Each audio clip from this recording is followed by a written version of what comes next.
ও ৰাম ৰাম ৰাম হৰি ৰাম ৰাম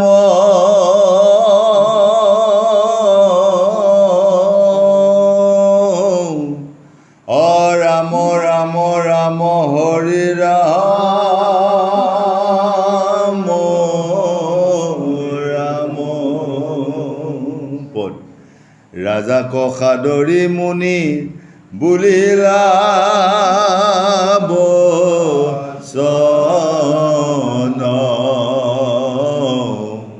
শুনা পৰীক্ষিত পাণ্ডু কুলৰ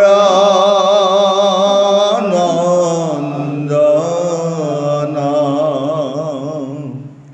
পৰম মধুৰ মাধ বৰগুণ চয় শুনা সাৱধানে হৌক পাপৰ পলয় এই ৰাম ক্ষীৰসাগৰৰ মাজে ত্ৰিকুট পৰ্বত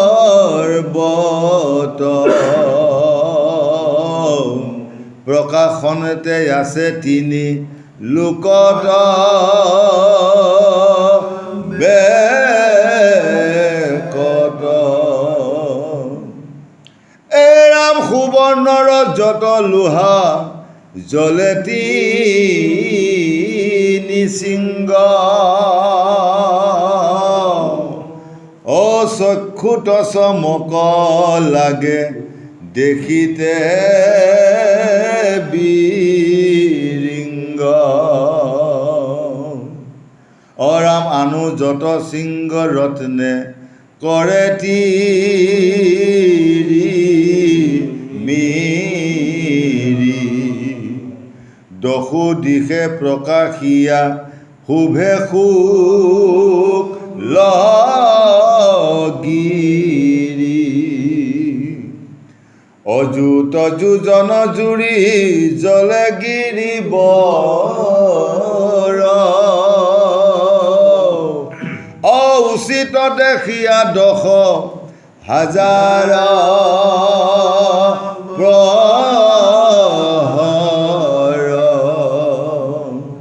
প্ৰহৰ ৰামে ক্ষীৰসাগৰৰ ঢৌ চৌভৃতি উঠলে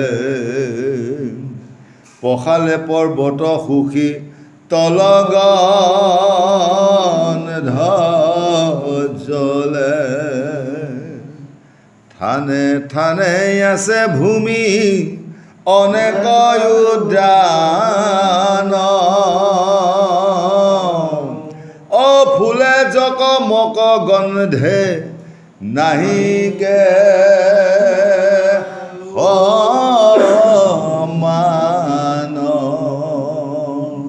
ইয়াত প্ৰথমতে কৈছে ঘোষা ৰাম ৰাম ৰাম হৰি ৰাম ৰাম আমাৰ প্ৰথমতে কি কৰিব লাগিব ৰামক চিন্তা কৰিব লাগিব যেনে ৰাম হৰি ৰাম ৰাম হৰি কৃষ্ণ সেই ৰামক চিন্তন কৰিলেহে আমি গাহৰ মুখৰ পৰা যেনেকৈ গজেন্দ্ৰ উদ্ধাৰ পাইছিলে আমি ঠিক তেনেকৈ উদ্ধাৰ পাওঁ আজি ৰাজাক সাদৰি মুনি বুলিলা বচন শুনা পৰীক্ষিত পাণ্ডু কুলৰ নন্দন সকলো শাস্ত্ৰতে চব সুকমুনিয়ে পৰীক্ষিত কৈ আছে সকলো শাস্ত্ৰতে শুনা পৰীক্ষিত বুলি পেলাই সকলো শাস্ত্ৰতে আছে আজি সেই পৰীক্ষিত যেনেকৈ চিংদিমুনি অভিশাপত যেনেকৈ শাপাগ্ৰস্ত হৈ 7 দিনৰ ভিতৰতে তক্ষক নাগে দংশন কৰিব বুলি যি অভিশাপ দিছিলে সেই অভিশাপটো তেওঁ পালন কৰিবৰ কাৰণে তাৰ পৰা মোচন পাবৰ কাৰণে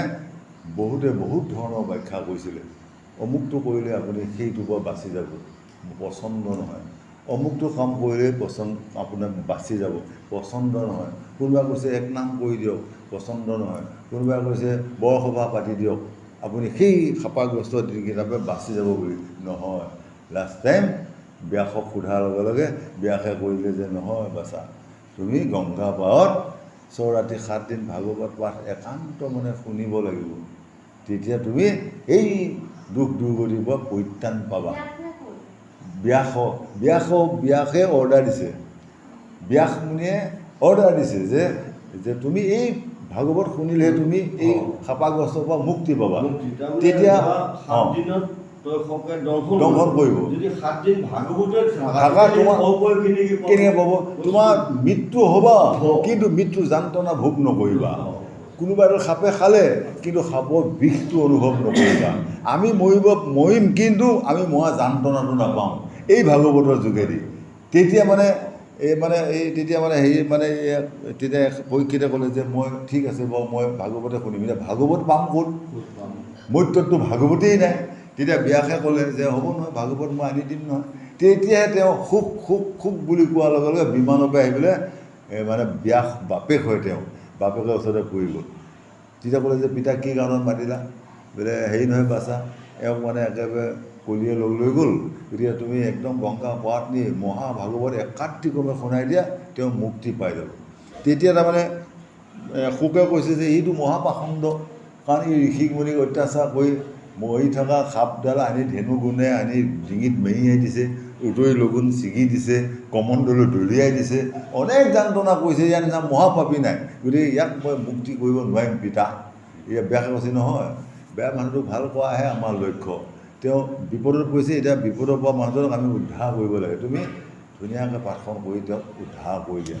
সেই কথা বাক্য ৰাখি গংগা পাৰত গৈ 6 ৰাতি 7 দিন একাধিক্ৰমে ভাগৱতখন শুনাই দিয়াৰ কাৰণে পৰীক্ষিত বাচি গ'ল, মুক্তি পাই গ'ল। তাৰমানে মৰিবই, কিন্তু সেই যান্ত্ৰণাটোৰ পৰা বাচি গ'ল। এতিয়া আমাকো কৈছে যে আজি আপোনালোকে সকলোৱে পৰীক্ষিত, আজি সেই পৰীক্ষিতে শুনা নিচিনাকৈ আপোনালোকে শুনক, সেই পৰীক্ষিতে লোৱা নিচিনাকৈ লওক, তেতিয়াহ'লে আপোনাৰ সবেও আমিও সকলোৱে মুক্তি পাম বুলি পেলাই আজি মহান শাস্ত্ৰই কৈ আছে।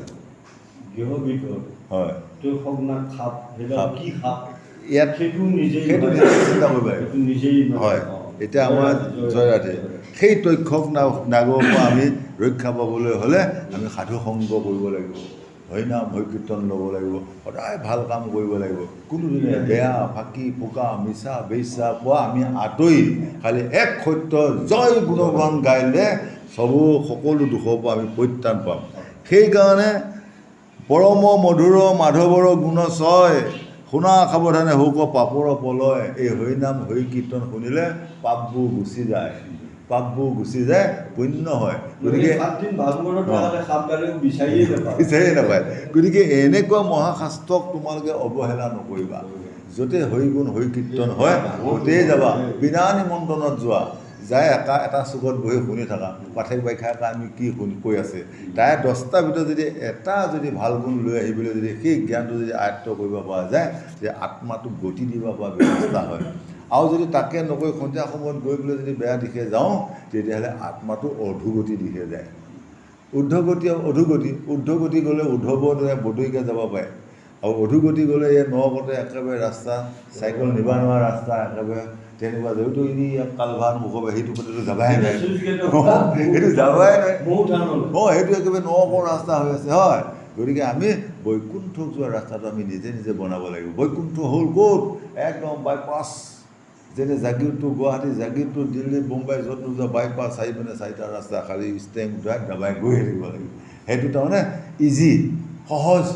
স্বৰ্গ যোৱা ৰাস্তা অলপমান ভাল, কিন্তু নৰক যোৱা ৰাস্তাটো একেবাৰে বেয়া। গতিকে আমি এই 3টা পথৰ ভাগটো যদি আমি 2টা ভাগ কাটি দি যদি বৈকুণ্ঠ যোৱা ৰাস্তাটো যদি লওঁ, যে আমি যদি সদায় যদি হৰি কীৰ্তনত বেছি নোৱাৰিলেও সন্ধিয়া যদি ঘৰতে কীৰ্তনখন হওক, গীতাখন হওক, ভাগৱতখন হওক, যিকোনো পুথি এখন বেছি নোৱাৰিলে 4 শাৰী পঢ়িবলৈও তাকে হৃদয়ংগম কৰি এই 4 শাৰীনো কি কয়, সেই 4 শাৰী কি উত্তৰটো নিজে ভাৱনা কৰি তাৰ আদেশ মতে যদি কৰ্মখিনি কৰি থাকিব পৰা যায়, তেতিয়াহ'লে মানৱ জীৱন ধৰা সফল হয়। আৰু যদি তাকে কৰা নাযায়, তেতিয়াহ'লে সদায় অশান্তি হৈ আমাৰ দেহত থকা আত্মাটোক গতি দিব পৰা ব্যৱস্থাটো নাইকিয়া হৈ যায় বুলি কয়। সেইকাৰণে সুবৰ্ণ ৰজত লোহা জ্বলে 3 শৃংগ, চক্ষুত চমক লাগে দেখিতে বিৰিংগ, আনো যত শৃংগ ৰত্নে কৰে তিৰিমিৰি, দশোদিকে প্ৰকাশে শুভে শুক্লগিৰি। চাওক, সুবৰ্ণ ৰজত যেনে 3টা গুণ, সোণৰ নিচিনা সোণ ৰূপ তাম হয়। সতগুণটো হ'ল সোণৰ নিচিনা, ৰজগুণটো হ'ল ৰূপৰ, তমগুণটো হ'ল তামৰ। এতিয়া সোণ ৰূপ তাম আমি বিশ্লেষণ কৰিব লাগিব যে কোনটো বেছি মানে আদৰৰ বা দামী, কোনটো বস্তু বেছি মানে আদৰৰ হয়। এই শতগুণীটো হ'ল সুবৰ্ণ সোণৰ নিচিনা। এই শতগুণীত যদি আমি কৰ্মটো কৰোঁ তেতিয়াহ'লে আমি সকলোৰ পৰা আমি ভাল পাই যাম। আৰু যদি আমি ৰজতে থাকোঁ বা সদায় তমতে থাকোঁ তেতিয়াহ'লে সেই তমোগুণীয়াই আমাক তললৈ নি থাকিব, ৰজোগুণীয়াই ৰজগুণত নি কেতিয়াবা দেহাটো বিফলে খেদাই দিব, কেতিয়াবা যে কোনোবা এটা জেগাত ফাঁচি গৈ মহাক্লেশ আহি গ'ল, মহাবদনাম আহি গ'ল। গতিকে সেইকাৰণে ভকতসকলে যদি শতগুণিত কৰ্ম কৰে তেতিয়াহ'লে এই সংসাৰৰ পৰা সুন্দৰভাৱে হৰিগুণ হৰিকীৰ্তন লৈ সংসাৰখনত চলি বৈকুণ্ঠ যাব পৰা ৰাস্তা এটা বনাব পৰা যাব। সেইকাৰণে কৈ আছে অযুত যোজন জুই জলে গিৰি বৰ, উচিত দেখিয়া ১০,০০০ পোহৰ, ক্ষীৰসাগৰৰ ঢৌ চৌভিতি উঠলে, পঠালে পৰ্বত সুশীতল গন্ধ জ্বলে, থানে থানে আছে ভূমি অনেক উদ্যান, ফুলে জকমক গন্ধে নাহিকে সমান।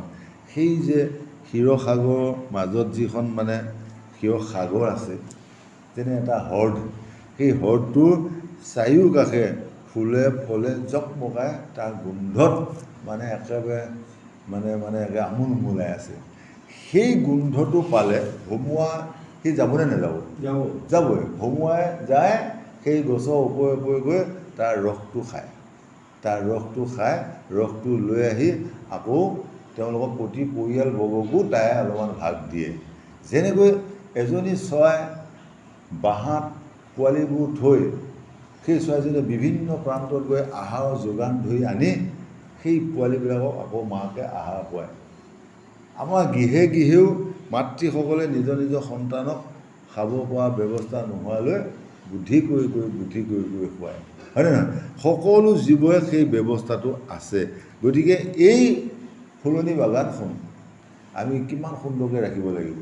এই ফুলনি বাগানখন আজি এখন ফুলনি বাগান, এইখন ফুলনি বাগানত ইয়াতে কি আহে? ভকত ভমুৱাহে আহে। ইয়াত বেলেগ ভমুৱা নাহে, ভকত ভমুৱা। এই ভকত ভমুৱাক যদি গৃহস্থই যদি সুন্দৰভাৱে সেৱা ভক্তি কৰি যদি তেওঁলোকে যদি মানে পৰিচালনা কৰি যদি তেওঁলোকক আপ্যায়িত কৰিব পাৰে তেতিয়াহ'লে আজি যজ্ঞটো পতা বঢ়িয়া সফল হয়। আৰু যদি ভকতক যদি তেওঁলোকে আপ্যায়ন কৰা, মাত কথা ব্যৱহাৰ, ভক্তি কৰা, শ্ৰদ্ধা কৰা যদি অসুবিধা কৰে তেতিয়াহ'লে পাতাই নাপাতাই সমান। যেনে আজি এখন গৃহত পঞ্চটা যজ্ঞ হয়, আজি পঞ্চযজ্ঞ হয়। আজি যিখন মেধিয়ে এই ভাগ আগ কৰিলে এইটো হ'ল দেৱযজ্ঞ হ'ল, এটা হ'ল। এতিয়া হৈ আছে কি? নাম যজ্ঞ, দুটা হ'ল। ইয়াৰ পিছত কি হ'ব? ইয়াৰ পিছত হ'ব অন্ন যজ্ঞ, তিনিটা হ'ল। অন্ন যজ্ঞৰ পিছত তাৰপিছতে কি হ'ব? অতিথি বিদায় যজ্ঞ, চাৰিটা হ'ল। তাৰপিছতে যিসকলে পিতৃ পিতামহৰ কাৰণে বছৰেকীয়া সেৱা কৰে সেইটো হ'ল ভূতযজ্ঞ, মনুষ্য যজ্ঞ। তাৰমানে ভূত, আমি হ'লোঁ এটা ভূত। এই ভূতসকলক যেতিয়া ভঞ্জন কৰাই দিব যায় কপালৰ দুখ, এইটো হ'ল মনুষ্য যজ্ঞ। এই পঞ্চটা যজ্ঞ যিখন গৃহত সদায় নোৱাৰিলেও সপ্তাহত হয় সেইখন গৃহত কলিয়ে বাধা ল'ব নোৱাৰে। আৰু যিখন গৃহত বছৰ ধৰি কোনো এটা যজ্ঞ নহয়, কোনো এটা অনুষ্ঠান নহয়, সেইখন জেগাতে পঞ্চশোণা পাপে আগুৰি লয়। পঞ্চশোণা পাপত কি থাকে? কলি থাকে। সেই পঞ্চশোণা পাপৰ দ্বাৰা কলি আৱিৰ্ভাৱ হৈ সেই ঘৰখনত বিজুতি, কাৰোবাৰ অসুখ, কাৰোবাৰ বেমাৰ, কাৰোবাৰ হাই কাজিয়া, অনেকটা ৰূপ লগায়। গতিকে সেইকাৰণে সাধু গুৰু বৈষ্ণৱ যেতিয়া পদাৰ্পণ হয় এখন গৃহত, বৈকুণ্ঠ হৈ যায়।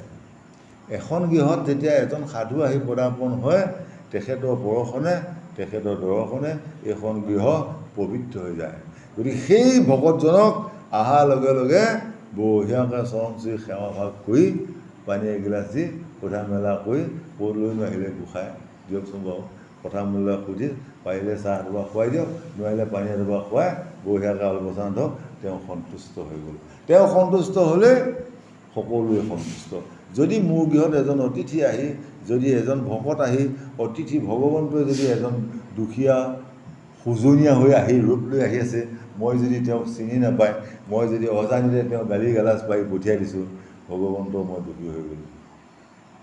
এজন ব্ৰাহ্মণৰ ৰূপত, দুখীয়া চাণ্ডাল ব্ৰাহ্মণৰ ৰূপতো ভগৱন্ত আহিব পাৰে। এজন খোৱা পেঙোৱা মানুহ হৈও তেওঁ পৰীক্ষা কৰি চাওঁ, এইজন ইমান ভকত বাৰু মই পৰীক্ষা এটা কৰি চাওঁ বুলি পেলাই তেওঁ এটা বেয়া ৰূপতো আহি পেলাই দৰ্শন কৰিব পাৰে। যদি মই সেই বেয়া ৰূপটো দেখিও যদি মই তেওঁক যদি মই একো দিবও নোৱাৰোঁ, তথাপি যদি মই হাতযোৰ কৰি যদি প্ৰভু আপুনি আহিলে, আজি মই একোৱেই নাই, আপোনাক দিব লাগিছিলে কিবা এটা, কিন্তু মোৰ উপায় নাই, আপুনি একদম হাতে ভৰি ধৰিছোঁ, বেয়া নাপাব দেই গোসাঁই, এনেকৈ যদি এবাৰ নমস্কাৰ কৰি দিয়ে, তেওঁ আত্মা শান্তি, তেওঁ বঢ়িয়া সন্তুষ্ট হৈ গ'ল মোৰ বাক্যত। কিন্তু মই তাকে নকৰি যদি মই সংগ্ৰাস কৰি পেলাই যদি মই বাক্য পালন কৰোঁ, তেতিয়াহ'লে তেওঁ বাটে বাটে মোক অভিশাপ দি যাব, চাল্লা ইমান ধুনীয়া ঘৰ লোৱা, চাল্লা টকা এটা নিদিয়ে, যা তহঁতৰ চব আজিলৈ ধ্বংস, তহঁতৰ উন্নতি হ'ব নালাগে, উন্নতিয়ে নহয়, এইটো অভিশাপ দি গ'ল। সেই অভিশাপটো সেই ভকতৰ ওপৰত লাগি যায়। গতিকে দুখীয়া দৰিদ্ৰ পূজনীয়া মগনীয়া চাৰিমুখী জীৱক যদি মনুষ্য হ'বলৈ যদি কিবা এটা যদি সহায় কৰি দিব পৰা যায়, কিবা এটা দান বৰঙণি যদি কৰি দিব পৰা যায়, তেতিয়াহ'লে আমাৰ মনুষ্য জন্মমূলক কামত আহিলে। আৰু যদি আমি একোৱেই এটাই কৰিব নোৱাৰোঁ, চৰাই চিৰিকটিৰ কাৰণে যদি ৰাতিপুৱা চাউলে মুঠা নিদিওঁ, কুকুৰ মেকুৰীৰ কাৰণে যদি পেলাই দিয়া ভাত কেইটামান দিব নোৱাৰোঁ, তেতিয়াহ'লে আমাৰ মনুষ্য জন্মমূলক কোনো কাম নাই কৰি আছে। অৰামে নদী নদ অশেষ বি শেষ বৰ স্ফটিক নিৰ্মল জল দেখি মনোহৰ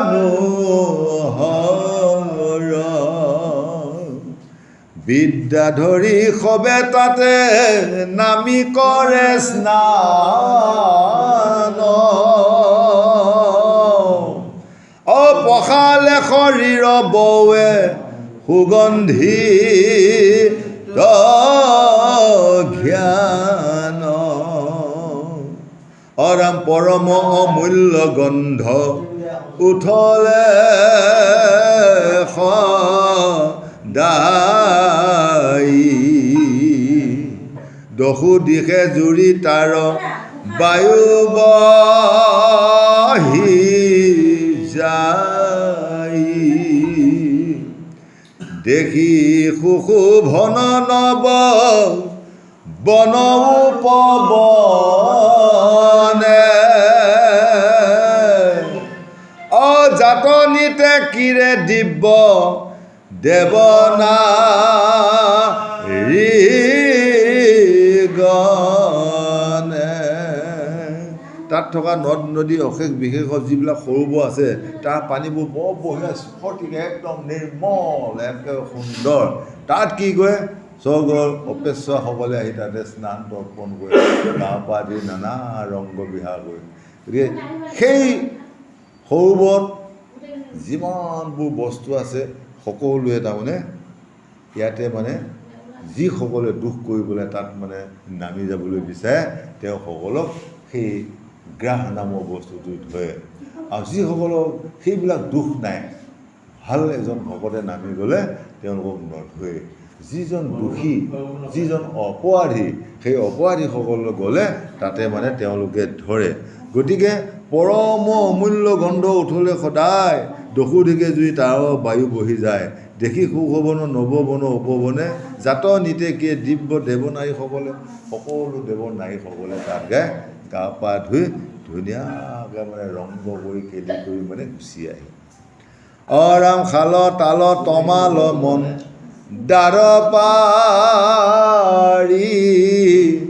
জাত চম্পক অশোক জানো পুষ্পয় সংখ্যাত আম জাম লেবু জৰা জামিৰ সাজুৰি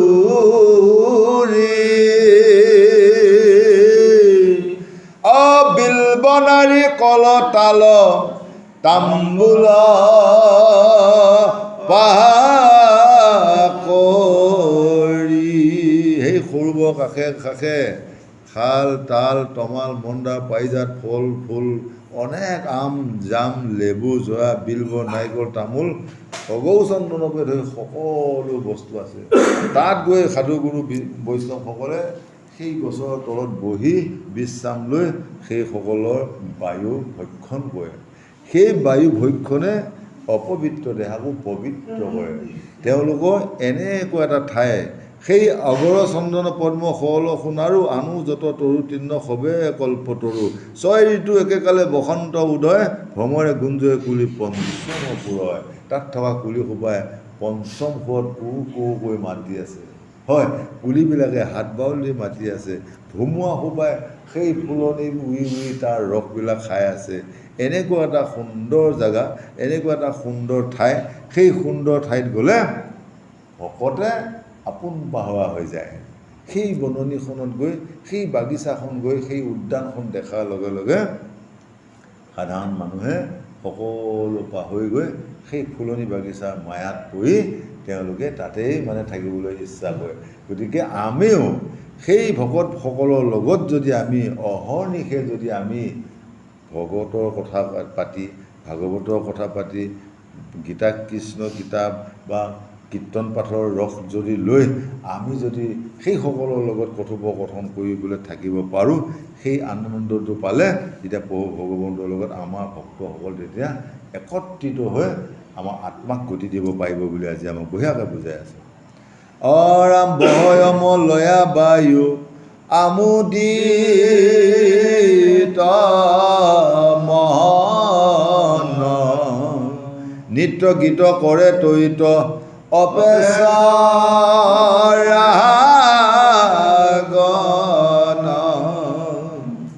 হৰি গুণ গীত গাৱে গন্ধৰ্ব কিনৰে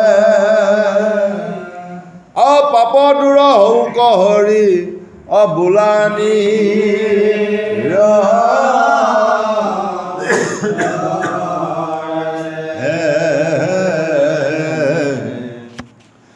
কৃষ্ণ শংকৰ গুৰু হৰি ৰাম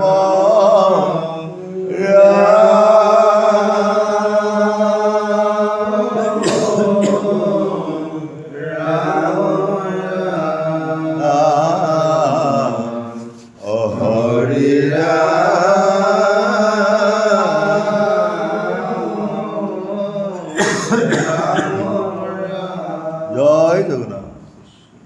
দ্বিতীয় কীৰ্তন হ'ব।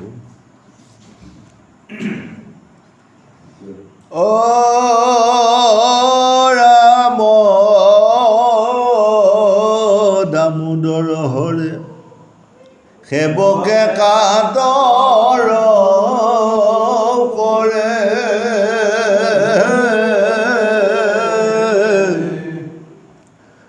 ৰাম দামোদৰ হৰে সেৱকে কাতৰ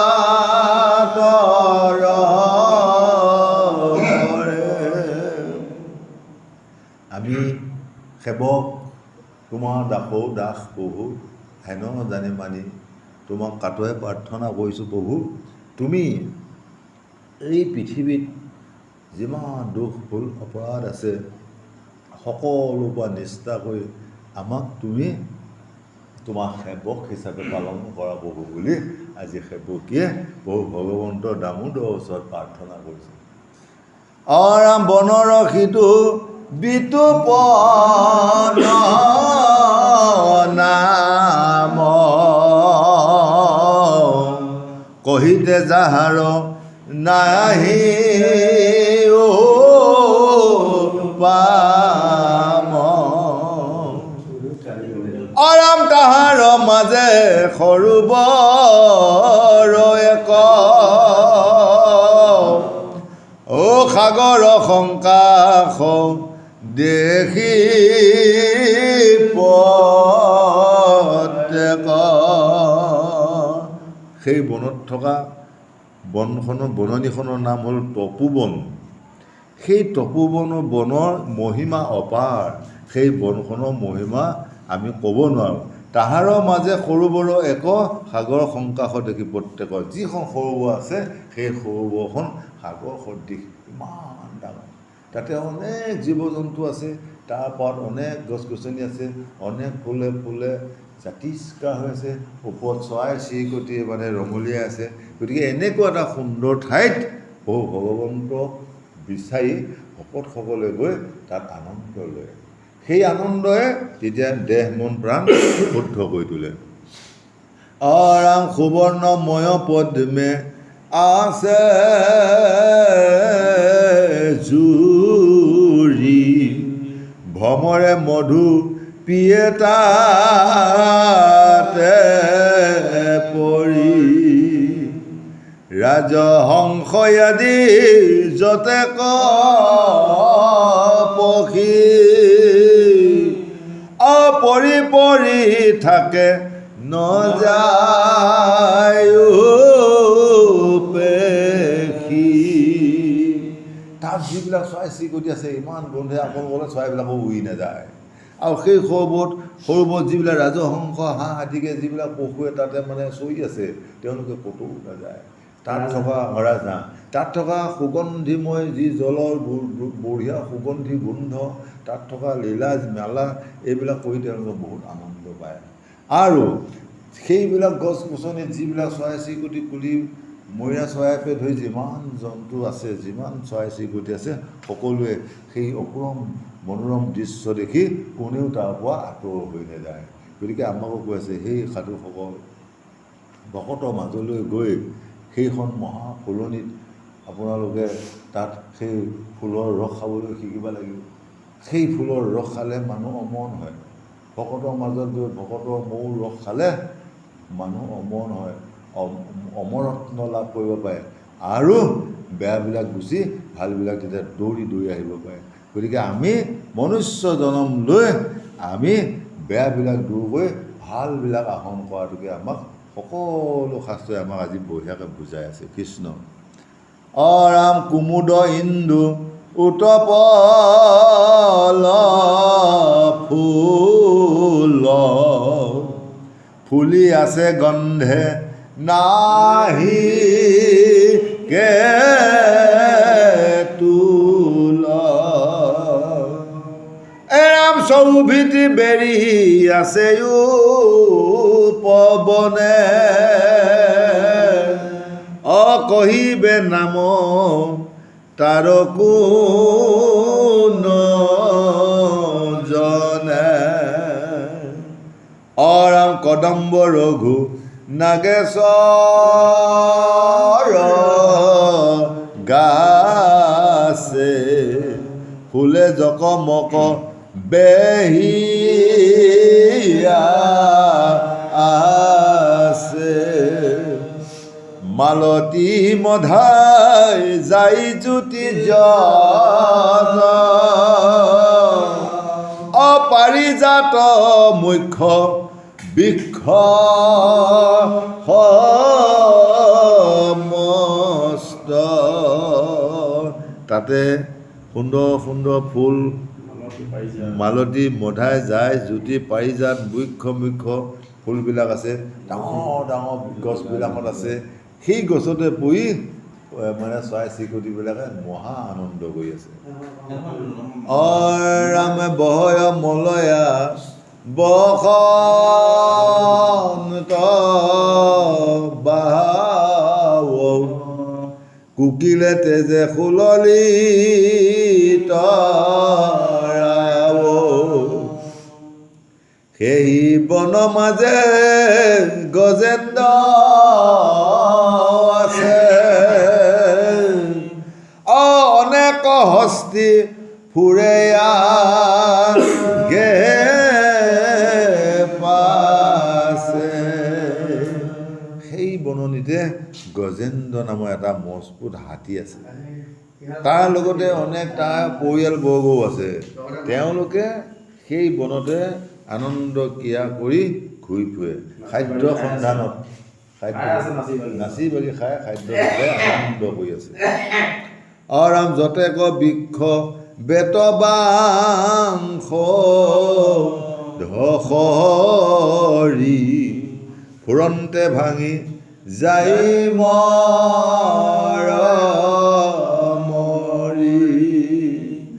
যাৰ গন্ধ পাইলে সিংহ পলাই যতে ক পশু দৰে যি যায় যোনফালে সেই গজেন্দ্ৰ হাতীটো যায় সেইফালে গছে ভাঙি চিঙি মৰণি ধৰি যায় আৰু তেওঁ গোন্ধ পালে সিংহও পলাই যায়। গতিকে এনেকুৱা এটা গজেন্দ্ৰ প্ৰকাণ্ড জীৱ সেই অৰণ্যতে থাকি ঘূৰি ঘূৰি আনন্দ কৰি আছে। ৰজা ৰাম চৰণতে ফুৰন্তে কিৰণতে যাই ৰহিলা গজেন্দ্ৰ ভাগৰ পাই দুগুণ পিৰিল ৰবিৰ কিৰণে লৰিলা দুনাই জলপ্ৰাণ মনে যেতিয়া ৰ'দৰ তাপটো বেছি হৈ গ'ল গজেন্দ্ৰ বহু পানী ত্যাস লাগি গ'ল। পানী খাবলৈ যোৱাৰ লগে লগে এতিয়া তেওঁ মনটো যোৱাৰ লগে লগে তাৰমানে তেওঁ লাহে লাহে লৈছে ক'ত পানী সন্ধান কোনফালে পানী আছে তেওঁ লাহে লাহে মানে লৈছে আৰু নোৱাৰে অহংকাৰ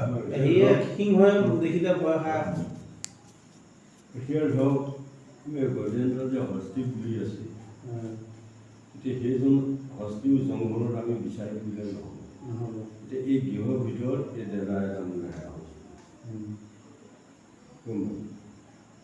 গৃহৰ ভিতৰত একেদে এখন এখন গৃহত যিসকল ব্যস্ত লোকে যেনে আনন্দ প্ৰধান মেনেজাৰ এজন ধন পালেহে লেবাহে এসোপা গাত খান্দি থাকিব, ধন নাপালে নাখানে শুদ্ধ খতম। তাৰমানে এই গজেন্দ্ৰ যে বুলিছে গজেন্দ্ৰ আমাৰ নিজকেহে গজেন্দ্ৰ তাৰমানে আমাকহে বুজাইছে বস্তু এইটো বুলি কৈছে। যদি তাত যদি শুদ্ধ খতমতি হোৱা তেতিয়াহ'লে সেই গা গজেন্দ্ৰই নাপায়, কৃষ্ণই আনি তেওঁক মানে উদ্ধাৰ কৰে। তেতিয়া কৈ গৈছে নহয় যে উদ্ধাৰ কেনেকৈ কৰিব, আজি এই ঘৰখন উদ্ধাৰ কেনেকৈ কৰি আছে। এই যে 24 তত্ত্ব বুলি কৈছে নহয় 12 চোবা ফুল ধৰ, এই দেহটোত 12 চোবা ফুল আয়ত্ব কৰি দিলে সদায় যদি তাত ফুল তুলসী দি পানী দি আছে তেতিয়াহ'লে এদিন হ'লেও কৃষ্ণ ধুমুহা আহিবই ইয়াত মাতে এখন কিয় বস্তুটো এইটো নিজকে নিজে মানে বস্তুটো আনিব লাগিব।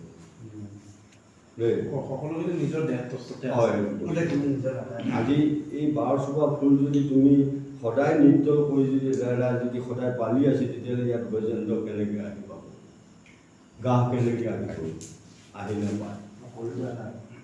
বস্তুটো এইটো নিজক আনিব লাগিব দেই। গা গজেন্দ্ৰ বুলি কওঁ বস্তুটো শুদ্ধ খতমতি তেতিয়াহে মানে কৃষ্ণ ভঙোৱা হৈ পেলাই এই দেহত আহিব স্পৰ্শ বস্তুটো। ৰাম পৰ্বত কাম্পে গজেন্দ্ৰ ভিৰে পদ্ম গন্ধ পাইল জলতীৰে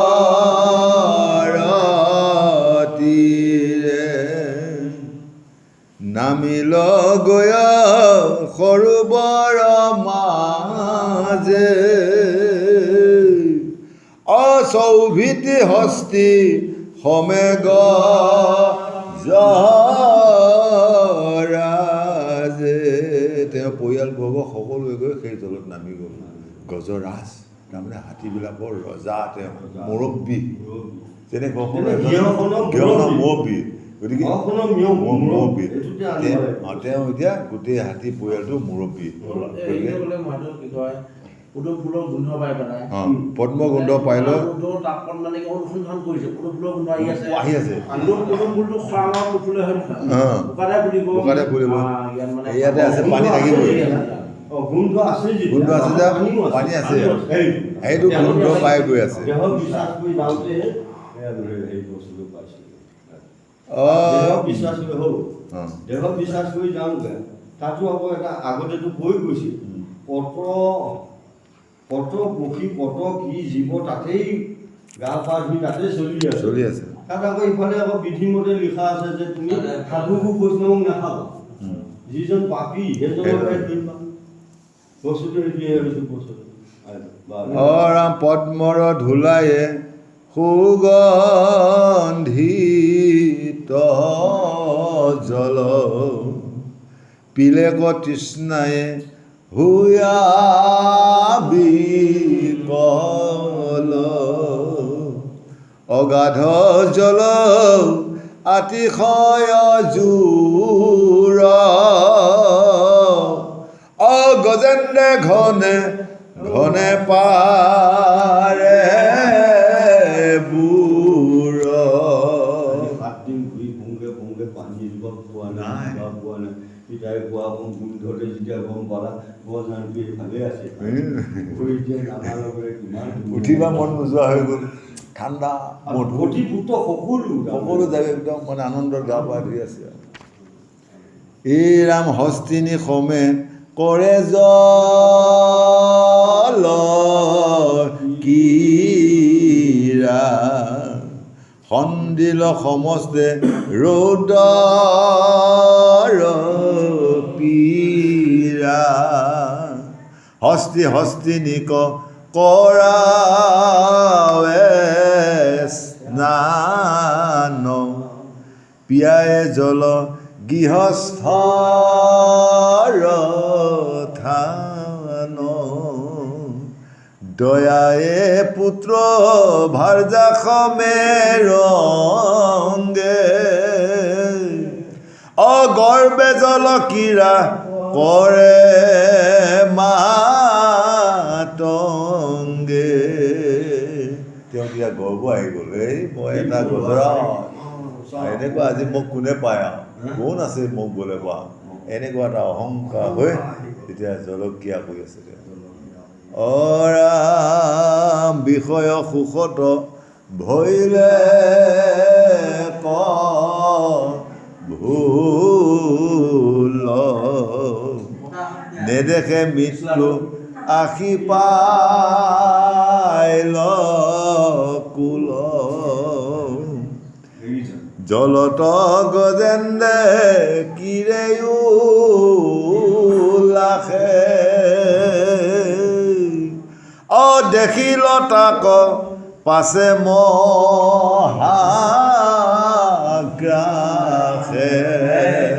তাত যে কালৰূপী গ্ৰাস আছে তেওঁ নাজানে একদম আহি মানে একদম তেওঁতো আশা পাতিয়ে আছে কোনদিনাখন গজেন্দ্ৰ আহে কোনদিনাখন আহি যায় মই ধৰিম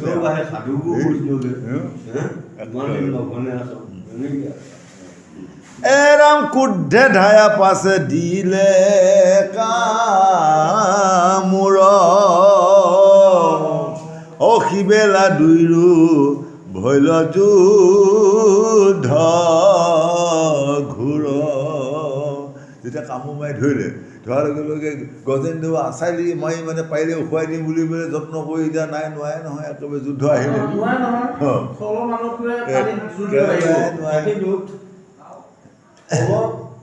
জলত আশ্ৰয় নাই থলতহে আশ্ৰয় আছে এতিয়া জলত ধৰিলে ক'ত ধৰিব কেনেকৈ থলত আছে মোক যায় এনেকৈ হৈছিল ন কিন্তু জলত লোৱা উপায় নাই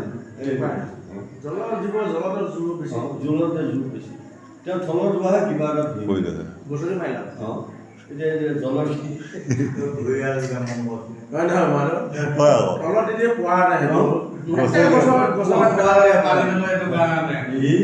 পানী তলত মাৰি পেলাই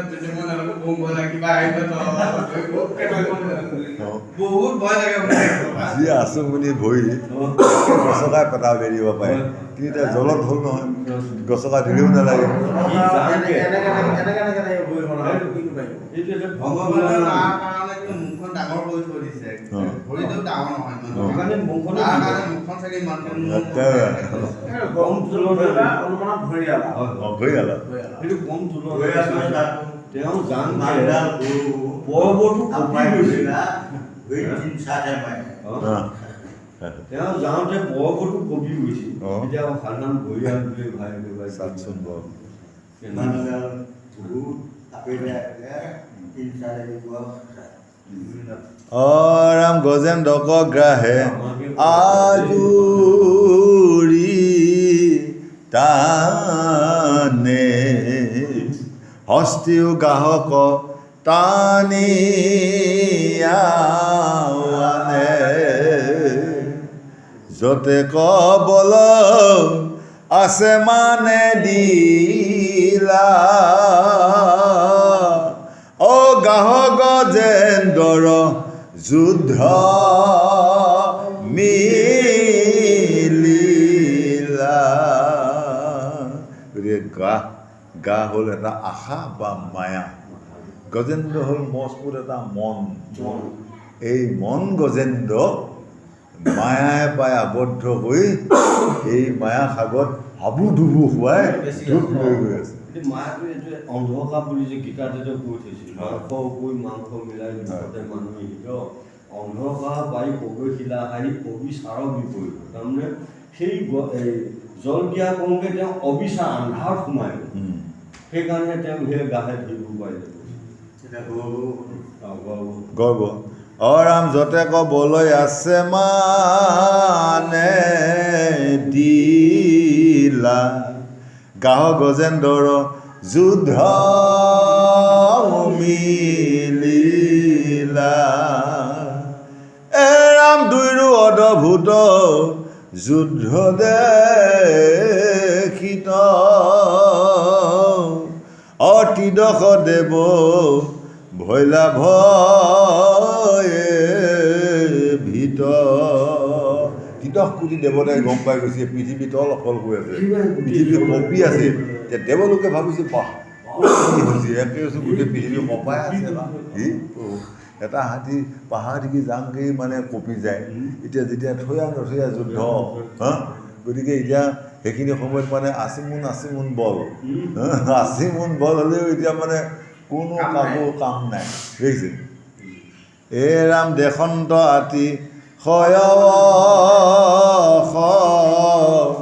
দিশ যুজন্তে সহস্ৰ গৈল বৰিষ ভাগি গৈছিলে জগতে আছে এক দৃষ্টি কৰি অশুনা সভাসদ ঘোষী হৰি কৃষ্ণ শংকৰ গুৰু হৰি ৰাম ৰাম ৰাম ৰাম হৰি ৰাম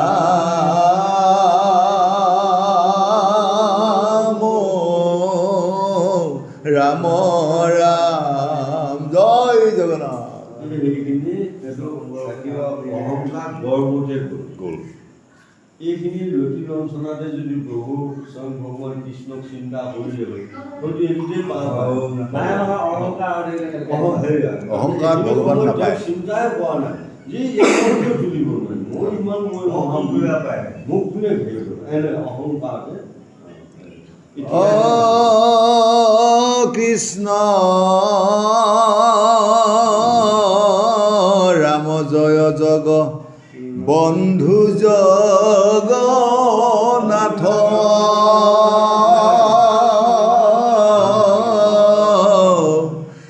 কৃষ্ণৰ চৰণে বন্দী ৰোগ মোৰ মাথ কৃষ্ণ ৰাম জয় জগ বন্ধু জগন্নাথ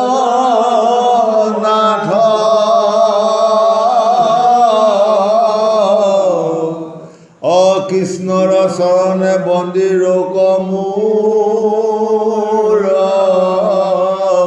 মাথ তেতিয়া সেই গজেন্দ্ৰই মানে কৃষ্ণ স্তুতিৰ বিষয়ে তেওঁ মন মেলিছে বাহ এনেকুৱা এটা মানে গজেন্দ্ৰ হৈ আজি সামান্য এই ঘৰিয়ালটোক মই বলে নোৱাৰিছোঁ, পানীৰ তলপে উঠাই আনিব নোৱাৰোঁ, ইমানখন ভৰি মই আজৰি মাৰি দিলোঁ, তেওঁক কামো পুৱাই উখুৱাই আনিব নোৱাৰোঁ।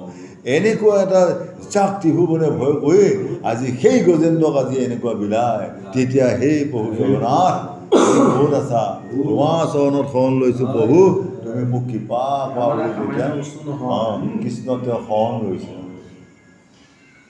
ৰাম শুক নিগদতি ৰাজা শুনানি পবৰ মিলিল অদ্ভুত যুদ্ধ গাহ গজে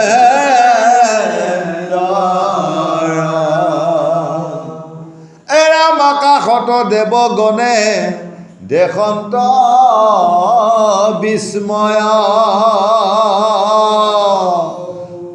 গাহ গজেন্দ্ৰৰ কিছু নাহি ভংগ জয়। দেৱতাসকলে ভাবিছে মাহ ক'ত কেনেকৈ কি হৈছে, এই গোটেই পৃথিৱী তাল আপাল হৈছে, কাৰো জয় নাই, কাৰো পৰাজয় নাই। দুয়ো মানে এদিন যদি গজেন্দ্ৰ হেলকা পৰে, আকৌ এদিন মানে গাটো হেলকা পৰে, আকৌ সাৰ পায় তত লৈ আকৌ যুদ্ধ মাৰে। গতিকে এনেকৈ কত দিন যুদ্ধ কৰি কৰি কৰি দুয়ো ভাগৰুৱা হৈ গৈছে।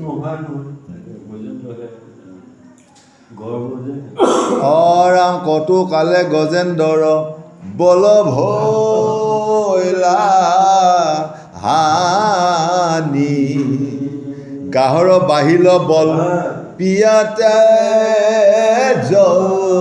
পানী শান্ত ভৈল গজৰাজ যুঁজিতে ন পাৰে চিঞৰে হস্তিনী সবে বেহিচা ৰি পাৰে। পাৰত থকা তেওঁ পোৱালি সবা পৰিয়াল বৰ্গ ঘৈণীয়েকহঁতে সকলোৱে চিঞৰ বাখৰ কৰি আছে, যত্ন কৰিও মানে বলে পোৱা নাই। গতিকে এনেকুৱা এটা যেতিয়া তেওঁ স্বামী গজৰাজ যেতিয়া উঠি আহিব নোৱাৰে, পৰিয়াল বৰ্গবিলাকৰ মানে চিঞৰ বাখৰ কৰি আছে, কি হ'ল কি হ'ল বুলি।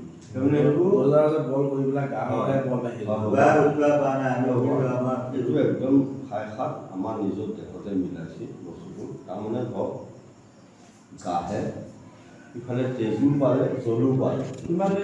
গজেন্দ্ৰটো ধৰি লওক, গজেন্দ্ৰ 60,000 বছৰ গজেন্দ্ৰ বহু হৈ গ'ল, এইফালে তেজো তাৰমানে একেবাৰে মানে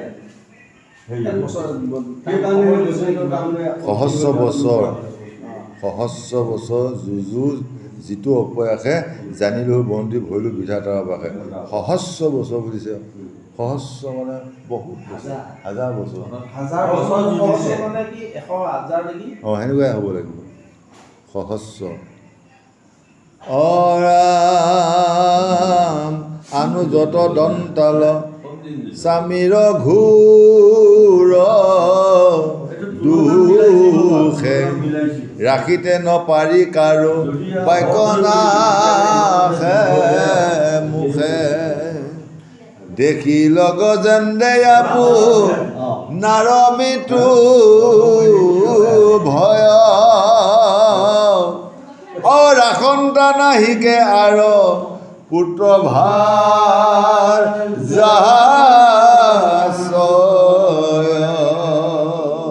আমি ইমান দন্তাল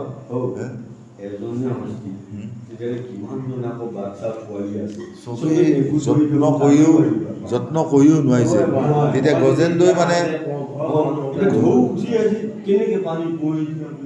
গজেন্দ্ৰ অভিমান কৰিছে যে আমি হেনো দন্তাল হাতী ত্ৰিভুৱনে ভয় কৰে, আজি সামান্য এই ঘৰিয়ালটো মুখবে মই আহিব নোৱাৰোঁ, মই ইয়াতকৈ আৰু কি লজ্জা। তেওঁ এটা চেতনা ৰাম সংকট বেলাত টান সদা বুদ্ধি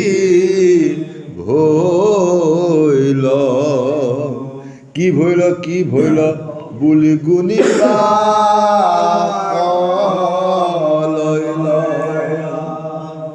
আমি হেন গজেন্দ্ৰ জগতে যাক কহে মহাগৰ্বে ভ্ৰমন্তে ধৰিল লগাহে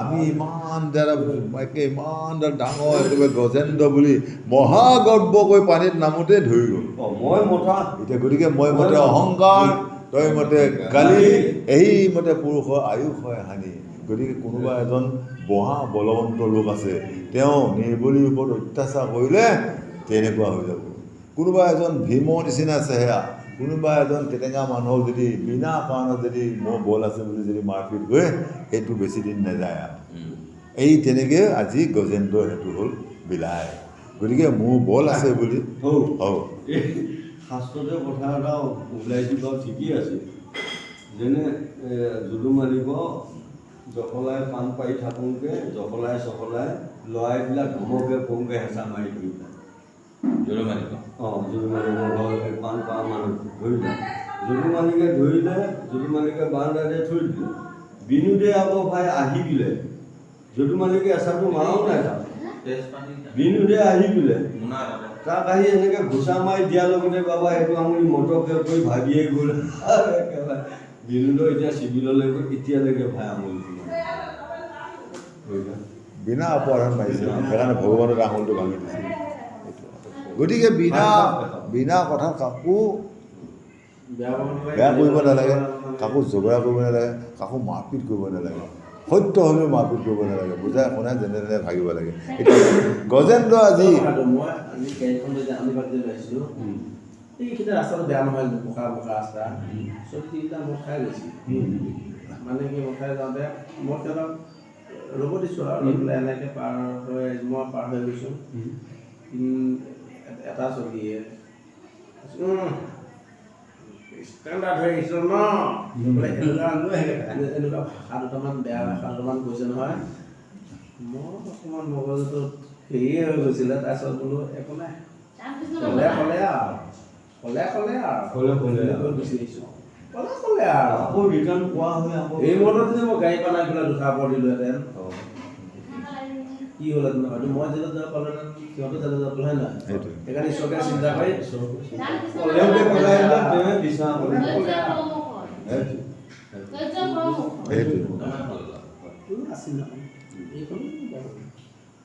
ৰাম আমাক ৰাখিবে ইয়াবে কমন বান্ধৱ অন্তকালে গতি মূৰ কেৱলে মাধৱ মহাবলৱন্ত কাল ভুজংগ ভয় যাক সেৱা কৰন্ত দায়ী যোগী চয় পলাই জগতৰে মৃত্যু যি প্ৰভু দৰে যাক ভয়ে চন্দ্ৰ সূৰ্য পৱন সঞ্চৰে হেন জগন্নাথ অনাথৰ ইষ্ট দেৱ হৰি বিনে আৱৰতা নেতা নাহি কেৱ এহি বুলি মৰণত নভৈল বিকল খুন্দে মেৰাই ধৰিলন্ত সুবৰ্ণ কমল পৰম আনন্দে মাধৱ বতনিয়া শীত গজেন্দ্ৰে কৰিল তুলি আতি বিপৰীত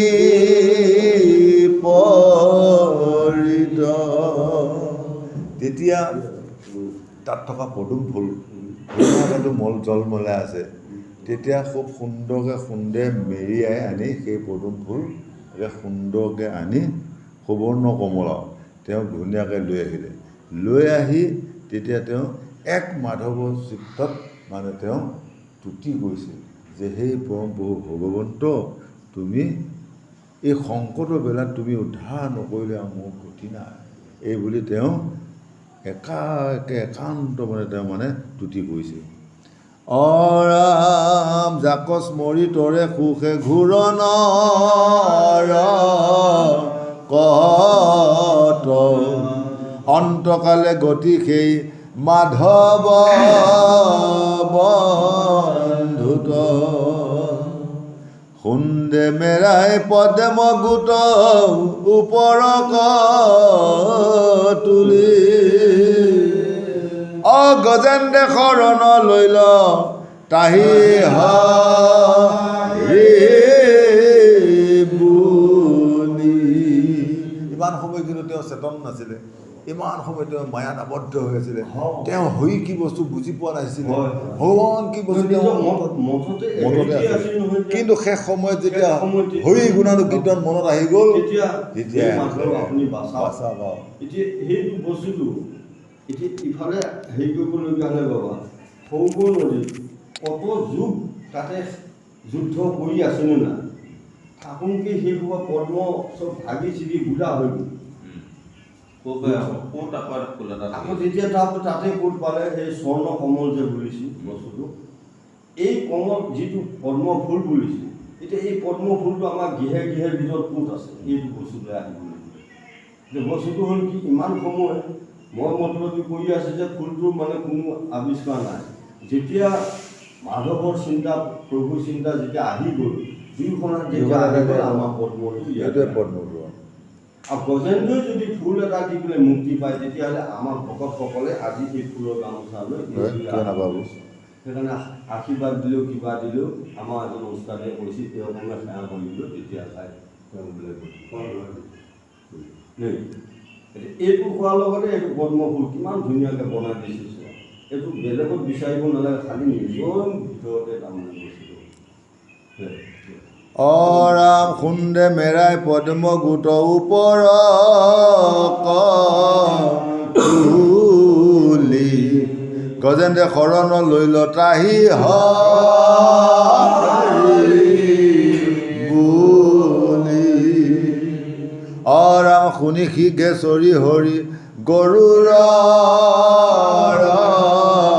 স্কন্ধে ভকতক ৰাখি বাক আশিলা প্ৰবন্ধে গৰুৰ নামি হৰি পৰম বিক্ৰমে সুন্দে ধৰি তৰতু লীলাগ্ৰাহে সমে চক্ৰে ধৰি তেখনে চিৰিলাগ মুখ হৰিৰ প্ৰসাদে গজেন দৰ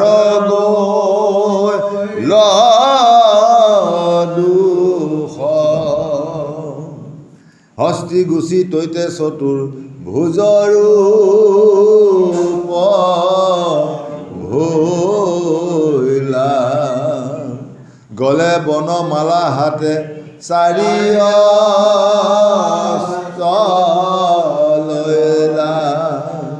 কৰিলা প্ৰণাম পাৱে দণ্ডৱতে পৰি পাৰিষদ হৈয়া বৈকুণ্ঠ গলা কৃষ্ণ পৰশনে গ্ৰাহু সাপকনিস্তৰি দিব্যৰূপ ধৰি আচৰ গক গলালৰি।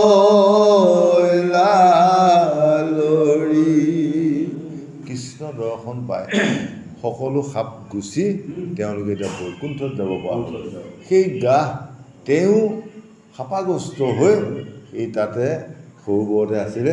যিদিনাখনে গজেন্দ্ৰক ধৰিব গজেন্দ্ৰক ধৰাৰ পাছত হৌ হৌ গন্ধৰ্ব বুলি কোৱা এজন গন্ধৰ্ব, হৌ হৌ গন্ধৰ্ব শাস্ত্ৰত আছে গন্ধৰ্ব এজন গন্ধৰ্ব ঋষি নেকি? গন্ধৰ্ব ঋষি নহয়, গন্ধৰ্ব এজন মানে যেনেকৈ আমাৰ গন্ধৰ্ব বিদ্যা গোৱা এজন ভকতে যে ফুলডাল মাৰে সেইসকলক কয় গন্ধৰ্ব বিদ্যা, তেনেকুৱা এজন ভকত আমাৰ গন্ধৰ্ব লোক, গন্ধৰ্ব বিদ্যাত পাৰ্গত হোৱা লোক এজন। তেওঁ কিবা বেয়া কৰ্মৰ ফলত তেওঁ ঋষিয়ে অভিশাপ দি সেই গাহ ৰূপে তাতে থাকিবি। আৰু যেতিয়া গজেন্দ্ৰ আহিব, গজেন্দ্ৰ ধৰিলেহে তই মুক্তি হবি। গজেন্দ্ৰ আকৌ সিটো জন্মত আছিলে ইন্দ্ৰদুম্ন ৰজা। তেওঁ কিবা এটা মানে ভুল কাম কৰি তেওঁ এটা এনেকুৱাই ভুল হ'ল, এজন ঋষিজনৰ নাম বাৰু পাহৰিছোঁ, সেই ঋষিজনে যেতিয়া ইন্দ্ৰদুম্ন ৰজাই যেতিয়া এটা ধ্যানৰ মগ্ন হৈ আছিলে, ইন্দ্ৰদুম্ন ৰজাক মাত দিছিলে, সেই ঋষিয়ে এওঁ মাত নিদিলে।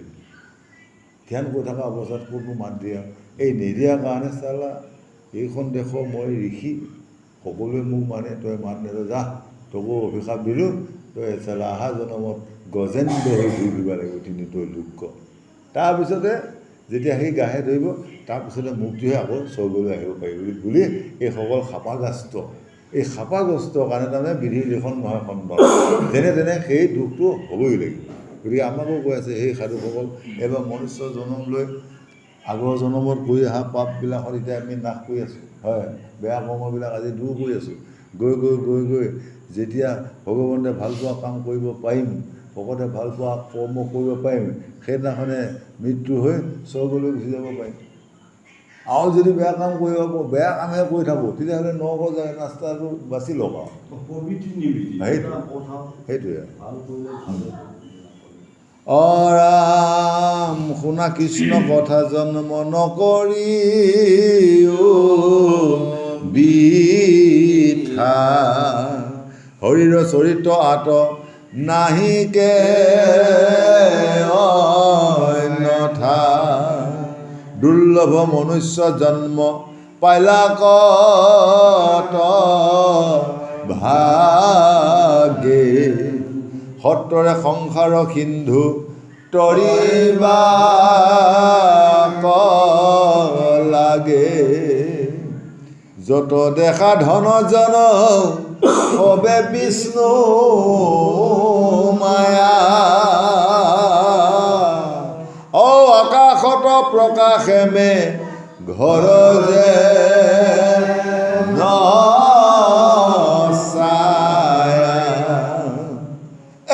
কৃষ্ণ কথা শ্ৰৱণ কীৰ্তনে ভৱতৰি,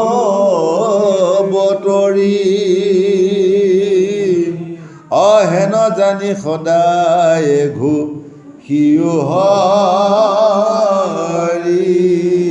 হৰি। ৰামে কৃষ্ণৰ কিংকৰে কহে শুনাখৰ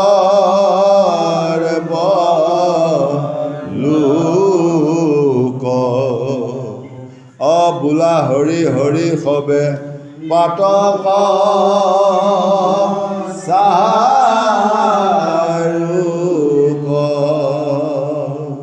ৰামে কৃষ্ণ কথা শ্ৰৱণ কীৰ্তনে ভৱতৰি,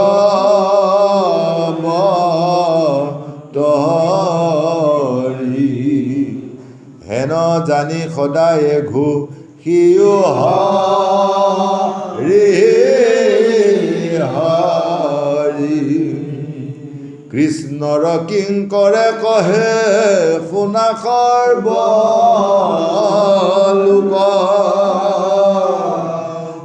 বোলা হৰি হৰি সবে পাতক